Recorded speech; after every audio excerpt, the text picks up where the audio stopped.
Are you thinking about retirement? Well, you should not go into retirement without these things paid off. Hi, I'm Ryan Wheels, host of the On the Money YouTube channel powered by Allied Wealth. I'm also the founder of Allied Wealth, and I want to thank you for stopping by today. I hope you get some great value out of today's video content. So what we're going to talk about today is the things that you should have paid off or not be paying for any longer when you go into retirement, all right? So the first one we're going to talk about is credit cards. I don't think you should go into retirement with a lot of credit card debt. I think you should get that stuff paid off. And when you get into retirement, there's nothing wrong with having a credit card, but use the credit card wisely and don't overspend and pay the balance off each month, all right? Now, one of the reasons why I get concerned about credit card debt in retirement is something we're dealing with here lately is rising interest rates. And as interest rates go up, the amount of interest you pay on that debt can go up, and it can also leave a situation where it takes you much, much longer to pay it off, because if you're paying $500 a month today towards that credit card and $450 goes towards the principal and $50 goes to interest, cool. But if rates go up, which they've been doing a lot lately, and all of a sudden your $500 a month credit card payment, $300 of principal is going to the balance, only $200, and now $200 is going to interest. That's not a good thing. So you really can't control what happens with interest rates with credit card debt unless you have no credit card debt, all right? So I'm a big fan of getting all the credit card debt paid off before retirement and utilizing the credit card wisely in our retirement years. Another one, student loan debt. And I've seen situations where parents encumber themselves with student loan debt on the behalf of their children. Nothing wrong with that, by the way, but if that's you, I can encourage you to get that stuff paid off. Student loan debt never goes away, folks. It's not dischargeable in bankruptcy. It will always be around with where you are, and it never goes away, all right? So if you've got student loan debt, I would strongly consider getting that stuff paid off. And I've got some doctors and lawyers who actually did really well, and they're able to retire earlier than they thought, and they still have student loan debt. One of the first things I want them to do is to get that student loan debt paid off before we actually go into retirement, and they're happy to do so because they've done well, all right? This is two things, children's college and support. And listen, folks, this is a big thing for me, all right, because we all believe we work hard, put our kids through school, it's the right thing to do, all right? And there's nothing wrong with that. But if you're going to retire, let's make sure we've got the kids all the way through school before we actually push the button and trigger on retirement. A lot of things come up along the way. Expenses happen that we don't see, cars break down, kids want to change majors, they want to change schools, books are expensive, God knows tuition's expensive, kids want to change colleges. Let's get the kids through college and get that stuff paid off and paid for before we go into retirement. However, support. This is one that's big. And this is maybe this is one that your kid didn't go to college, I don't know, they're living at home, all right? And I see this a lot, and I've seen it with people who put their kids through college too. The kids are through school, but the kids, there's a movie out there called Failure to Launch, by the way, and the kids just haven't launched. They're not out there doing their own thing, making their own money, and mom and dad continue to pour money into the children. And I've watched this happen so many times where the mom and dad had enough saved to maintain their lifestyle in retirement and do well and have a good life. But because they spent so much money trying to help the kids out who weren't really going anywhere because mom and dad kept helping them out, now they're in a situation where they can no longer afford to finance the lifestyle they wanted and worked for in retirement. So folks, I know it's hard to do, and it can be a hard thing for me to say and for you to hear, but helping your kids out too much can absolutely help yourself into the poorhouse in your golden years. And the thing is, you might be in your 60, 65, 70, you're no longer wanting to work, and they're young enough to where they can work and go out and earn a living and take care of themselves, all right? So sometimes you just got to tell the kids, hey guys, mom and dad are retiring, the bank's closed, we wish you guys the best, be well, all right? And folks, I know it's a hard thing to hear, but it's helpful to hear that stuff. Weddings is another one.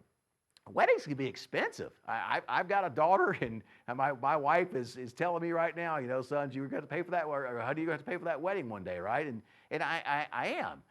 And the fact is, I know it's going to be expensive, but if we can at least, and I know some of our kids get married while we're, in retirement, there's nothing wrong with that, but if we have weddings coming up, let's at least have a chunk of money set aside and have that already taken care of and paid for when it comes to a wedding, all right? Another thing, vacations fund.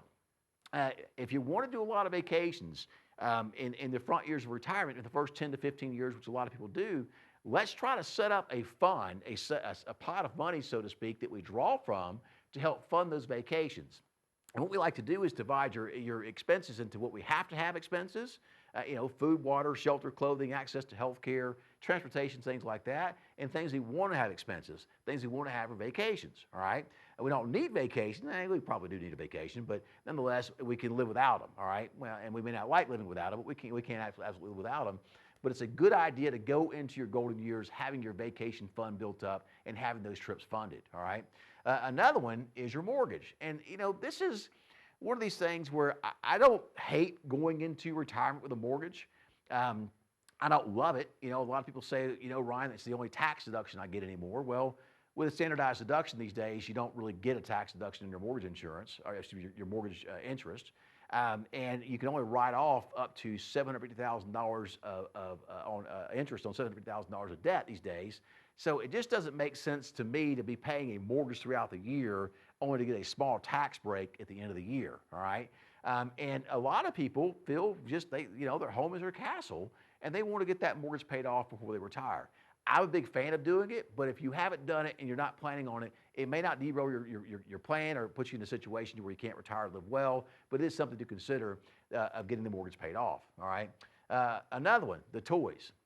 This is a big one for me, folks, because I have had more clients, their money's in this 401k plan. Their money's in this pension plan. They've got $2 million, all right? And they've made $120,000 a year, over the $140,000 a year over the last, I don't know, call it 20, 30 years, all right? And they've saved this money up and they've done well. And now all of a sudden they get the money and they have access to the money without any penalty whatsoever. And they start feeling rich. And what they do is they go out and say to themselves, you know what? I want to buy the travel trailer. I want to buy the truck to pull it. And then I want to buy the gas to go pull it around the country, the entry fees for the parks, all the groceries and expenses of all that stuff, maintenance on the vehicle, maintenance on the trailer. There's a lot of expense that goes into that, all right? And folks, there's nothing wrong with doing that. I want you to do that. You worked your butt off to get where you are today. You should enjoy enjoy every ounce of retirement you can. And if a travel trailer or truck or to the national parks around the United States is what you want to do, that is awesome. However, I believe very strongly in getting that stuff paid for in the last couple of years of retirement. A good case for that is that if you wait until you retire and you're trying to pay cash for the stuff out of an IRA or a pension fund, you're paying taxes on the money you're using to pay this stuff off. And I don't want you going into retirement and going to finance a bunch of this stuff and going back into debt, because that kind of goes against what we're saying up here, and accumulating more debt in retirement is not something I want you to do. So if you've got an eye on some toys, all right, let's go ahead and get them thought about, and let's stop in our last couple of years of retirement. Let's stop saving and allocate as much capital to those toys as we can to get those things paid for, so we're not carrying debt into retirement, and more importantly, we're not taking out large distributions out of our IRAs to fund this stuff, which are 100% taxable, all right? Last one kind of goes with the toys, all right, is home improvements. If you've got some ideas about home improvements in the future, go ahead and consider taking those, doing those while you're still working, or maybe work 1 or 2 years more to get those things paid for, all right? That way you're not going into retirement, going and accumulating a bunch of expenses and a bunch of debt, because each one of those debt payments that you have to make each month is money that you have to give away to somebody else that you could be using and enjoying for yourself, and that is what you worked your entire life for. Well, folks, thanks so much. I'm glad you tuned into the channel today. Thanks for stopping by. I'm Ryan Wheelis, founder of Ally Wealth and host of the Other Money YouTube channel. If you like the content we're putting out, please give us a like down below. Also, hit the subscribe button, and we'll keep updating you when we put out new content just like this.